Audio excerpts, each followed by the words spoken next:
زوہان اور آیان دو اچھے دوست تھے جو ایک ہی محلے میں رہتے تھے۔ دونوں ہمیشہ ایک دوسرے کے ساتھ کھیلتے اور پڑھائی میں بھی ایک دوسرے کی مدد کرتے تھے۔ ایک دن جب دونوں اسکول سے واپس آ رہے تھے، راستے میں ایک غریب اور بوڑھی عورت دکھائی دی جو بڑی مشکل سے چل رہی تھی۔ اس کے ہاتھ میں ایک بورا تھا اور اس کا چہرہ تھکا ہوا تھا۔ زوہان نے فوراً کہا، آیان ہمیں اس عورت کی مدد کرنی چاہیے۔ وہ آیان نے اس کی بات پر غور کیا اور کہا، ہاں ہمیں اس کی مدد کرنا چاہیے، اللہ تعالی ہمیں مدد کرنے کا حکم دیتے ہیں۔ زوہان اور آیان دونوں اس بوڑھی عورت کے پاس گئے اور اس سے پوچھا کہ کیا وہ مدد کی ضرورت محسوس کرتی ہے۔ عورت نے شکریہ کہتے ہوئے بتایا کہ وہ اپنے گھر کا راشن خریدنے جا رہی تھی لیکن راستے میں تھک گئی تھی۔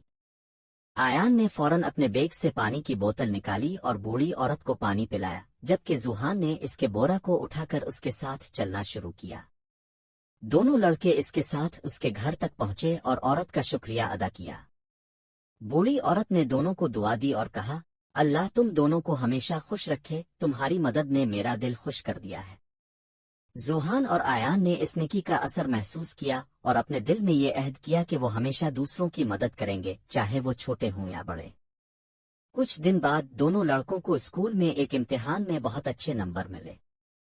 انہوں نے ایک دوسرے کی طرف دیکھا اور کہا، یہ ہماری نیکی کا ہی اثر ہے کہ اللہ نے ہمیں کامیابی دی۔ اس دن کے بعد زوہان اور آیان ہمیشہ اپنی زندگی میں دوسروں کی مدد کرنے کی کوشش کرتے رہے، کیونکہ وہ جانتے تھے کہ نیکی کا عمل کبھی ضائع نہیں جاتا۔